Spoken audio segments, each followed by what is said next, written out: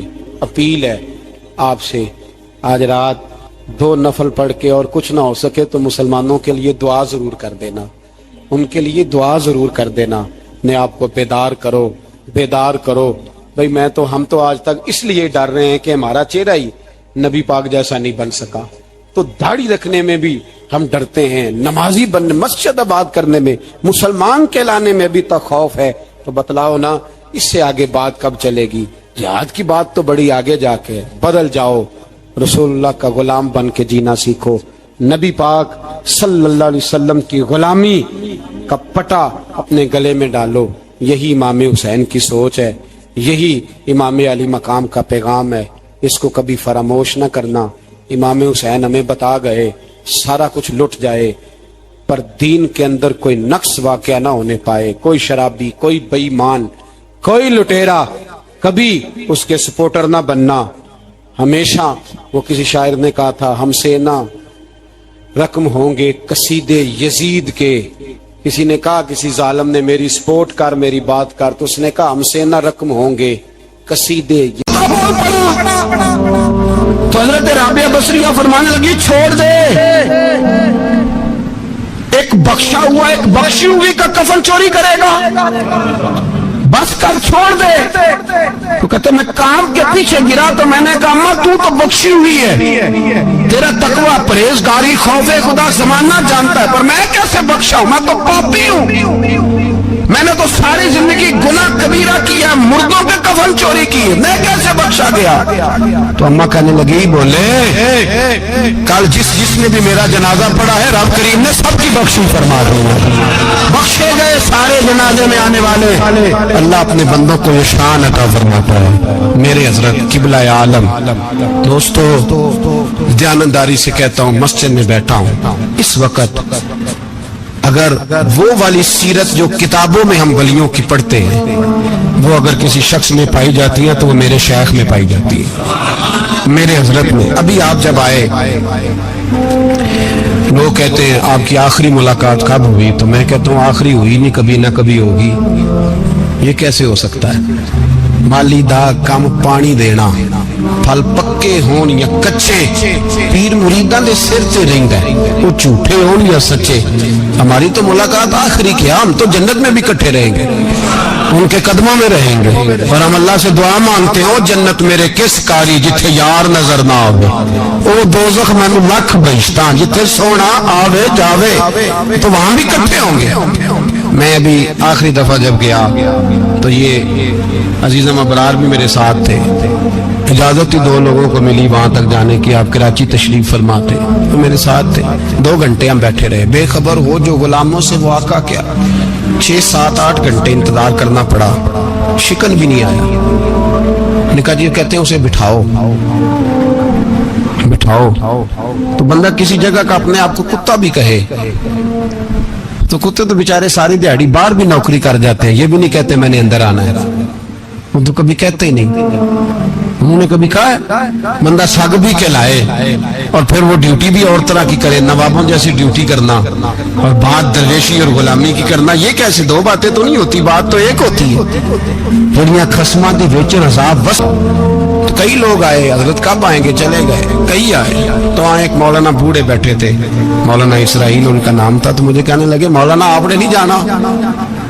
میں نے کہا جی ہم نے کہاں جانا ہے، ہم تو یہاں رہنے کے لیے آئے ہیں۔ جب ان کی ایک دو شخص نے تھوڑی سی میرے اوپر تنقید کی نظر بھی ڈالی کہ یہ کب سے آیا ہے، تو کچھ ہوتا تو ملاقات نہ ہوتی، اور ہم ہیں بھی نہیں، ہم کچھ بھی نہیں، ہمارا تو چوتھے درجے کے نوکروں میں نام آ جائے تو بڑی بات ہے۔ چوتھے درجے کے نوکر، نوکروں کو بھی کس میں ہوتی ہے نا، ایک سیکٹری ہوتا ہے، ایک چوکیدار ہوتا ہے، ان کے پاس بھی چابیاں وابیاں ہوتی ہیں، ایک بار والا ہوتا ہے، ایک چوتھے پانچویں درجے کا نوکر ہوتا ہے جس کو کبھی کبھی بتایا جاتا ہے چل گاڑی دھو دے، چل تو آ جا۔ ہم تو چوتھے درجے کے نوکر بننے کو بھی بھائی بڑے تیار ہیں اور ایمانداری سے تیار ہیں، وہ رکھ لے بس مہربانی۔ تو حضرت بیٹھے رہے، دیر ہو گئی، تھک جاتا ہوں، تھک گیا، بات آگے نکل گئی۔ بیٹھے تھے تو تنہائی تھی، مجمع ہوا نا، جب مجمع پار محفل پہ حضرت ہمیں نہیں ملے، بار سیدھے مجلس پہ کئی سالوں کے بعد ملاقات ہوئی۔ چر ہویا مینو ترلے لیندے کدی موڑ میرے ول واگاں، خواب میری ایک وار جے آویں میں ساری عمر نہ جاگاں۔ دیر ہو گئی، میں بڑا ترسا ہوا بیٹھا تھا، کئی گھنٹے بیت گئے، بیٹھے رہے، مرضی ہے نا جی، یہی رس بولے تھے دی مہربانی۔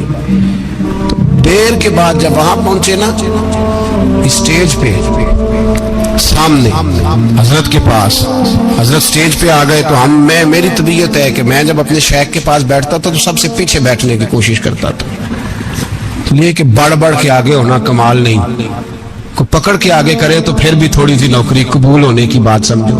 پیچھے بیٹھ گئے ہم لوگ، میں بھی اور ابرار بھی، ہم پیچھے بیٹھ گئے۔ اب وہاں علماء اور مشائخ کا ڈھیر لگا ہوا تھا، حضرت کی نظر بظاہر خاصی کمزور ہے، لیکن جب بیٹھے میرے ساتھ موجود تھے، آپ گواہی لے سکتے ہیں، حضرت نے فوراً نقیب محفل سے کہا کہ وہ پیچھے بیٹھا اسے تو آگے بلاؤ۔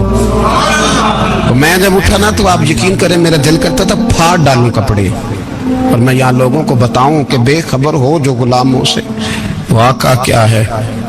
ہم لوگ آگے گئے اور جب میں اسٹیج پہ ان کے قدموں میں بیٹھا تو مجھے کہنے لگے بچے کو بھی بلاؤ جس کو ساتھ لائے ہو۔ اور جب میں بیٹھا ایمانداری کی بات ہے، میں نے سلام لی کان میں نے کہا حضور طبیعت کیسی ہے؟ فرمانے لگے تو جب سے آیا ہے مجھے تب سے پتا ہے تو بیٹھا ہے، تو جب سے آیا ہے مجھے تب سے پتا ہے، اب کل واپس چلے جانا اور جا کے وہاں دین کی نوکری کرنا، تو جب سے آیا ہے مجھے تب سے۔ مجھے فرمانے لگے کہ تو جب سے آیا ہے نا مجھے تب سے پتا ہے، جاؤ نوکری کرو۔ اور ایک جملہ کبھی نہیں بھولتا، فرمانے لگے میں تو تمہارے ساتھ ہی ہوتا ہوں۔ بس بات ختم ہو گئی، معاملات حل ہو گئے، باتیں بڑی ہیں، جو کروں تو کیا کروں، کہو تو راز حیات کہہ دوں، حقیقت کائنات کہہ دوں، وہ بات کہہ دوں جو پتھروں کے دلوں کو بھی پاش پاش کر دوں۔ مجھے ایک شخص کہنے لگا ہر اسٹیج پہ چھائے ہوئے نظر آتے ہو۔ میں نے کہا کیا کروں، سب سے پیچھے بیٹھا ہوتا ہوں، سب سے پیچھے، لیکن وقت کا غوث اٹھا کے جس کو اسٹیج پہ بٹھائے اسے پیچھے کون بٹھا سکتا ہے؟ ہم وہ جڑیاں گڈیاں اب تو ہی اڈیاں، ہم نے ان کی زندگی میں رانائی دیکھی ہے، غریب پروری دیکھی ہے۔ میں اتنا بڑا نذرانہ نہیں کبھی ان کو دے سکا، میں کسان کا بیٹا ہوں، میں تو ابھی 9th کلاس میں تھا، میرے ابا جی پردہ کر گئے تھے، میں نے بڑی غربت میں وقت گزارا ہے، لیکن مجھے ان کی عرب اور کھرب پتی مرید ہیں۔ کھرب وہاں لوگ کروڑوں روپیہ لے کے لائنوں میں کھڑے ہوتے ہیں، میں غریب باپ کا بیٹا اور مستعار زندگی، لیکن میں نے انہیں عزت دیتے دیکھا ہے، میں نے دیکھا ہے وہ قریب بلانے والے، وہ پیار کرنے والے، میں نے ان کی غریب، لوگ کہتے ہیں میرا پیر غریب نواز ہے، اور قسم اللہ کی میرا پیر غریب نواز ہے، میں نے غریب نوازی دیکھی ہے، میں نے وہ رنگ دیکھا ہے, میں نے وہ جلوہ دیکھا ہے. ان کے نرگسی ہونٹ جب کبھی کبھی میرے پیشانی کا بوسہ لیتے تو مجھے یوں لگتا کہ اللہ نے جتنی خوشبو دنیا میں رکھی تھی میرے شیخ نے ساری میرے وجود کے اندر اڈیل دی. بریلی سے جب میری واپسی تھی اور میں پلٹ رہا تھا تو میں ملاقات کرنے گیا. میری طبیعت میں یہ رانائی تھی کہ خدا خیر کرے, میں پلٹ رہا ہوں. میں ملاقات کر کے جب واپس باہر آ گیا, میرے ساتھ ایک شخص تھا تو مجھے پھر بلایا. اور جب میں دوبارہ اندر گیا تو مجھے اپنی جیب سے کچھ روپے نکال کے دیے. فرمانے لگے یہ خرچ ہے آنے جانے کا, اور کبھی محسوس نہ کرنا. مجھے وہ سب لوگوں کے بیچ میں دیتے تو میرے لیے اعزاز تھا, لیکن میرے جیسے غریب کو نوازنا بھی اور اس کی عزت کا بھی خیال کرنا, یہ مقام, یہ رنگ, میرے پاس کروڑوں باتیں ہیں, بلکہ میں صاف کہوں گا کہ انہی کی محفل سوارتا ہوں. چراغ میرا ہے رات ان کی, میں انہی کے مطلب کی کہہ رہا ہوں. زبان میری ہے بات ان کی. لوگ اپنے ابے کی گدی پہ بیٹھ کے بڑے لوگ ہوتے ہیں, لیکن میں نے بتایا کہ میرے ابا جی کسان تھے. کسی بڑی گدی سے تعلق نہیں, میں کسی جماعت میں کبھی نہیں گیا, کوئی سہارا نہیں لیا. مسجد بھی وہ ہے جہاں جب میں آیا تھا تو 3 لوگ نماز کے لیے ہوتے تھے تو کبھی تیسرا ڈھونڈنا پڑتا تھا. جتنے جلوے, جتنی رانائیاں, جتنا حسن, جتنی تازگیاں, اور میرے عزیزوں کے چہروں پر یہ جو نورانیت کا حسن آپ کو نظر آتا ہے نا, یہ میرے حضرت کی ہونٹ سے نکلی ہوئی صرف ایک دعا کا صدقہ ہے, صرف ایک دعا کا صدقہ ہے, صرف ایک دعا کا صدقہ. تو بھائی وہ کبھی کبھی یہ شعر پڑھتے ہیں نا میرے عزیز, تو وہ میرے لیے پڑھتے ہیں, میرے لیے شعر پڑھتے ہیں کہ جے کر سائیں وسون کچھ اجیاں نو پھر کیڑا مائی دا لال اجاڑ سکدا ہے. جے کر سائیں وسون کچھ اجیاں پھر کیڑا مائی دا لال. طاقت ہے کسی کی, ہمارے سامنے بھی کوئی کھڑا ہو سکتا ہے, کوئی باطل کوئی ہمارے سامنے بھی کھڑا ہو سکتا ہے. آپ یقین کریں جتنا دم خم اللہ نے میرے شیخ کی وجہ سے ہمارے سینے میں رکھا ہے, جہاں ہم ہوتے ہیں وہاں ہم ہی ہوتے ہیں. میں کوئی سہارا نہیں لیا زندگی میں, کسی کا نام لے کے اپنے آپ کو اونچا نہیں کیا. بس یہ تیری نظر کا کمال ہے اور میری زندگی کا سوال ہے. اور اس نظر پہ میں نے کہا مریں گے تو کفن پہ بھی نام لکھائیں گے, اور مریں گے تو قبر پہ کتبہ بھی تیرے نام کا لکھائیں گے, اور یہی جلوے لے کر کے انشاءاللہ جائیں گے, اسی نام سے پہچانے جائیں گے. اور انشاءاللہ وہاں بھی غلاموں کا رنگ نرالا ہی ہوگا. باتیں ہو ہی نہیں سکی, ابھی تو ایک پہلو کھلا ہے, ابھی تو دفتر پیچھے پڑے. انشاءاللہ پھر ایک نشست رکھوں گا, ان کی باتیں پھر چھینوں گا, اور یہ باتیں ہوتی رہیں گی انشاءاللہ تعالی.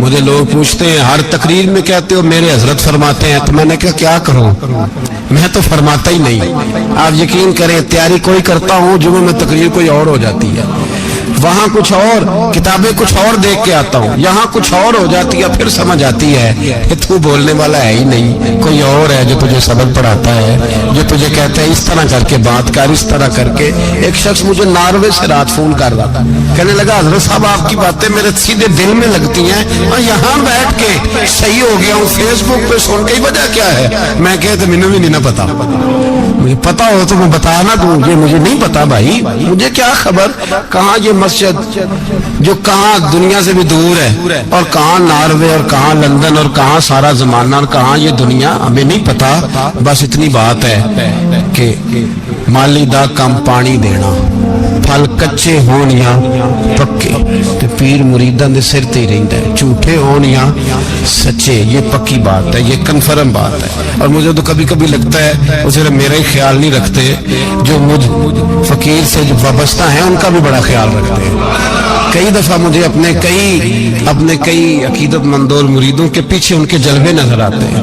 مجھے ایسے لگتا ہے جیسے چھا گئی ہے ان پر میرے حضرت کی نورانیت. مجھے رنگ نظر آتا ہے اپنے درویشوں میں ان کے حسن کا. بس دعا کرے تا ابد آستانہ یار رہے, وہ آسرا ہے غریبوں کا. سرکار نے فلاح انسانیت کے لیے جو دوسرا کام کیا نا, وہ لوگوں کو احساس دلایا ہے کہ اگر غلطی ہو جائے تو تم نے بندوں کے سامنے اپنے آپ کو کلیئر نہیں کرنا, تم نے تو رب کے سامنے اپنے آپ کو کلیئر کرنا, اللہ کے سامنے. تم نے بچنا ہے کہ میرا گناہ معاف. اور حضور احساس پیدا کرتے تھے. بخاری شریف میں قبیلہ غامدیہ کی اس عورت کا تذکرہ موجود ہے جو خود آئی تھی, کوئی گرفتار کر کے نہیں لایا تھا, از خود آئی. احساس پیدا ہو گیا نا گناہ کا.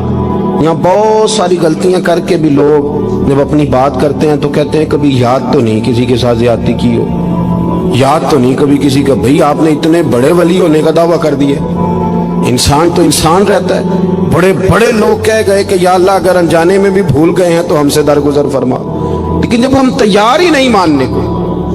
حضرت انس بن مالک کہتے ہیں وہ خاتون آئی, کوئی پکڑ کے نہیں لایا, کسی 14 دنوں کے ریمانڈ پہ نہیں اسے منوایا گیا, اسے وہ خود بخود آئی. اور کریم محبوب علیہ السلام کے سامنے جب وہ کھڑی ہوئی تو اتنے درد سے میں نے کم لوگ روتے دیکھے ہیں جس درد سے وہ روئی. عرض کرنے لگی حضور میں غلطی کر بیٹھی ہوں, مجھ سے زنا ہو گیا, مجھے پاک کر دے. تو محبوب کریم علیہ السلام نے فرمایا تو کیسے ثابت کرے گی تو نے گناہ کیا؟ یعنی مجرم کو ثابت کرنا پڑ رہا ہے کہ میں گناہ گار. یہ وہ کمال ہے کہ انسانوں کو احساس ہونے لگے کہ یہاں ہم غلط ہیں. جب اعتراف جرم ہوتا ہے, جب بیماری کی تشخیص ہوتی ہے تو پھر اس کا علاج بھی ہو جاتا ہے. حضرت انس بن مالک کہتے ہیں وہ عرض کرنے لگی حضور میرے پیٹ میں ناجائز بچہ ہے. حضور نے فرمایا جا جب بچہ پیدا ہو تو پھر آنا. وہ 8 ماہ کے بعد آئی تو اس کی گود میں پھول سا بچہ تھا. حضور نے فرمایا واپس جا, جب روٹی کھانے لگ جائے تو پھر آنا. وہ 2 سال 2.25 سال دودھ پلاتی رہی. پھر جب آئی تو بچے کے ہاتھ میں روٹی کا ٹکڑا تھا. کریم محبوب صلی اللہ تعالی علیہ وسلم سے آ کے جب اس نے بات کی تو وہ درد سے روئی, کہنے لگی یا رسول اللہ 3 سال ہونے کو ہیں, میں نے گناہ کیا ہے, میں ساری رات سو نہیں پاتی. حضور تڑپتی, اگر اس حال میں مر گئی تو اپنے رب کو کیا منہ دکھاؤں, مجھے پاک کر دے, میرے حال پہ رحم فرمائے. محبوب کریم صلی اللہ علیہ وسلم نے بچہ ایک صحابی کو دیا, فرمایا بچوں کی طرح پالنا, اور کہا اسے لے جاؤ, پتھر مار مار کے اسے سنسار کر دو. صحابہ کہتے ہیں اسے پتھر لگ رہے تھے اور حضور بے چینی کے ساتھ ٹہل رہے تھے. آ کے خبر دی حضور وہ تو وصال کر گئی, انتقال ہو گیا. فرمایا یہاں تک تو بات اس کی تھی. حضرت انس بن مالک کہتے اب محبوب کریم نے صحابیات سے فرمایا اسے غسل دو, کفن پہناؤ, جنازہ تیار ہو جائے تو مجھے خبر کرنا. حضرت انس بن مالک کہتے ہیں غسل ہوا, کفن ہوا, جنازہ تیار ہوا تو حیران ہم تب ہوئے جب میرے محبوب نے فرمایا صفے بناؤ, میں خود جنازہ پڑھاؤں گا, میں خود جنازہ پڑھاؤں گا. اور سرکار نے جنازہ پڑھایا تو ایک شخص کی زبان سے نکلا حضور اس ملعون کا معاذ اللہ جنازہ جس نے ناجائز بچہ جنا, اس کے لیے آپ دعا کر رہے ہیں, جنازہ پڑھا. حضور فرمانے لگے خاموش ہو جاؤ, تم نے گناہ دیکھا ہے اس کا احساس نہیں دیکھا, تم نے غلطی دیکھی ہے لیکن اس کی توبہ کا انداز نہیں دیکھا. اور صاحب کنز الاموال نے یہ لفظ نقل کیے ہیں کہ کریم محبوب فرمانے لگے اس نے تو ایسی شاندار توبہ کی ہے کہ اگر میں اپنی ساری امت میں بانٹ دوں تو اللہ سب کی مغفرت فرما دے گا. احساس جب پیدا ہو جاتا ہے نا اپنے دل کے اندر کہ یہاں میں غلط ہوں. ان العبد اذا اعترف ثم تاب تاب اللہ علیہ او کما قال نبی صلی اللہ علیہ وسلم, رواہ مشکات. حضور نے فرمایا جب کوئی بندہ کہتا ہے نا اللہ میں بھول گیا تھا, اور پھر وہ توبہ کرتا ہے تو رب اس کی توبہ کو فوراً ہی قبول فرما لیتا ہے. پہلی بات یہ کہ عقائد کو مضبوط رکھیں, مضبوط عقائد. اور یہ جو آج کل ایک اور ماحول چل رہا ہے کہ تھوڑا ادھر کو تھوڑا ادھر, عقائد وہی درست ہیں جن کی تشریح شیخ عبداللہ محدث دہلوی نے فرمائی. عقائد وہی درست ہیں جن کی بابت حضرت مجدد الفسانی لکھ گئے, اور ان سب کو اگر کھلا کر کے بیان کیا تو امام احمد رضا فاضل بریلوی نے بیان کیا. انہی بزرگوں کی باتوں کو کھول کر ہمارے سامنے رکھا. مضبوط عقائد کی زندگی گزاریں. اور دوسری بات, اگر کبھی کوئی غلطی ہو جائے پھر اس کا احساس پیدا کریں, پھر اس سے توبہ کریں. تیسری بات جو فلاح انسانیت کے لیے بڑی ضروری ہے وہ یہ ہے کہ تھوڑا احساس پیدا کریں دوسروں کا. میری زندگی میری ذات سے شروع ہوتی ہے, میری ذات سے. میرے سے ہنس کے بولو, میری بات مانو, میرے پیچھے چلو, میرے آرام میں خلل نہ آئے, میری طبیعت کے مطابق. بھئی آپ کی طبیعت کے مطابق چلیں تو پھر تو آپ بہت بڑے خود غرض ہوئے کہ آپ نے صرف اپنے لیے سوچا. محبوب کریم کا کمال یہ تھا کہ حضور نہ دوسروں کا بڑا احساس فرماتے تھے. آپ بخاری مسلم کی وہ حدیث پڑھیں تو حیران ہو جائیں کہ سرکار فرماتے ہیں میں جب نماز کی نیت باندھتا ہوں تو میرا دل کرتا ہے میں لمبی نماز پڑھاؤں. جب میرا کسی کام کرنے کو دل کرے تو پھر میں ساری دنیا کچلنی پڑے تو میں کر جاتا ہوں. لیکن حضور فرمانے لگے کہ میرا دل کرتا ہے میں لمبی نماز پڑھاؤں، لیکن پھر میرا خیال آتا ہے کہ پیچھے بوڑھے بھی ہیں، بیمار بھی ہیں، بچے بھی ہیں. یا رسول اللہ، نماز اللہ کی اور خیال بندوں کا. فرمایا میں بوڑھوں، بیماروں اور بچوں کا خیال کرتے ہوئے اللہ کی نماز کو مختصر کر دیتا ہوں. احساس جب طبیعت ہمارے ہاں نا تیزی کے ساتھ احساس ختم ہوا ہے، تیزی کے ساتھ ہم نے اتنی نفی شروع کی. ہمارے تو اہل تصوف میں اللہ ماشاءاللہ اب تربیت کا طریقہ یہ ہے کہ صرف میں ہوں، میرے سوا کوئی بھی نہیں. صحابہ کرام علیہم رضوان کی عادت تھی کہ جب کسی سے ملاقات کرتے تو السلام علیکم کے بعد سورہ عصر کی تلاوت کیا کرتے تھے. اس کا مقصد ایک دوسرے کو سبق یاد کرانا ہوتا تھا، نئے سرے سے عزم نو کرنا ہوتا تھا. اس سورت کے مضامین ایک دوسرے کو یاد کرانا مقصد تھا. سورہ بڑی معروف ہے اور قرآن مجید کی جو الفاظ کے لحاظ سے مختصر صورتیں ہیں ان میں سے ایک ہے. اللہ تبارک و تعالی نے قسم اٹھا کے کہا والعصر، محبوب مجھے تیرے پاکیزہ زمانے کی قسم ہو، محبوب تیرے خوبصورت وقار والے، خلوص والے، پاکیزہ بھائی چارے والے تیرے زمانے کی مجھے قسم ہو. ان الانسان لفی خسر، بے شک انسان نقصان میں ہے.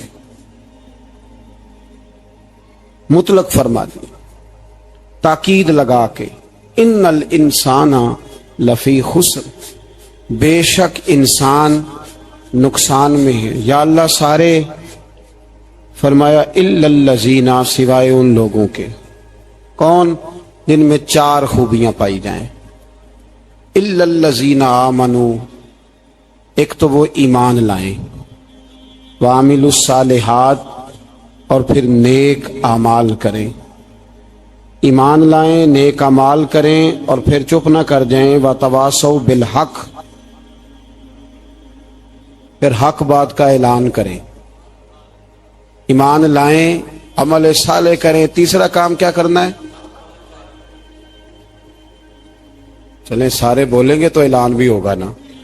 ایسے تھوڑی ہوگا کہ ایک دو آدمی اعلان کرے تو دنیا جاگ جائے. حق بات کا اعلان کرنا ہے. ایمان لانے کے بعد، عمل صالح کرنے کے بعد تیسرا حکم کیا ہے؟ آپس میں حق بات کی تلقین کرو. اور حق بات کی تم تلقین کرو اور پھر تمہیں کوئی کہے کچھ نہ، پھر تم پہ ظلم نہ ہو، پھر تمہیں ستایا نہ جائے. یہ کیسے ہو سکتا ہے؟ پھر تم بڑے پاک صاحبزادے، پیرزادے، علامہ صاحب، سیاستدان، بیوروکریٹ بن کے بڑی ایک طرف ہو کہ آرام سے زندگی گزارو سارے. تم یہ کیسے ہو سکتا ہے؟ وتواصوا بالحق، جب تم حق بات کی نصیحت کرو گے پھر تکلیف آئے گی. پھر کیا کرنا ہے؟ وتواصوا بالصبر، پھر ایک دوسرے کو صبر کی نصیحت بھی کرنی ہے. وتواصوا بالحق، ایمان لانے کے بعد، عمل صالح کرنے کے بعد تیسرا کام کیا کرنا ہے؟ ایک دوسرے کو حق بات کی نصیحت کریں. اور پھر رستے میں تکلیف آئے گی، آزمائش آئے گی. پھر کیا کریں؟ وتواصوا بالصبر، پھر صبر کی تلقین بھی کریں. یہ قرآن مجید نے 4 شرطیں لگائیں. فرمایا جس بندے میں یہ 4 خوبیاں پائی جائیں گی اسے اللہ کامیابی عطا فرمائے گا. مسلمان کی سوچ کے خلاف ہے یہ بات. یہ قرآن کی فکر کے خلاف ہے کہ اپنی فکر کرو. برما کے لیے، کشمیر کے لیے، فلسطین کے لیے بات نہ کرو، اپنی فکر کرو. یہ قرآن کی سوچ کے خلاف ہے، یہ قرآن کے پیغام کے خلاف ہے. اس لیے کہ اگر صرف اپنی بات ہوتی تو آمنو اور عامل الصالحات پہ بات ختم ہو گئی ہوتی، پھر بات آگے نہ چلتی. جب کہا گیا وتواصوا بالحق، حق بات کی تلقین کرنی ہے. اگر بات صرف اپنی ذات کی ہوتی تو ٹھیک ہو گیا تھا، نماز پڑھی، روزہ رکھا، حج کیا، ختم ہو گئی. لیکن میرے نبی پاک صلی اللہ تعالی علیہ وسلم نے ارشاد فرمایا ایک بستی میں 2 3 4 نیک لوگ رہتے تھے. میرے پیارے کریم رسول فرماتے ہیں 3 4 بڑے پرہیزگار متقی صاف ستھرے صوفی صاحب درویش صاحب علامہ صاحب بڑے جو کہتے تھے بالکل جی میں کوئی بات نہیں کرتا کسی بادشاہ کو نہیں چھیڑتا میں تو بس لوگوں کو اللہ اللہ بتاتا ہوں میرا کوئی تعلق نہیں کوئی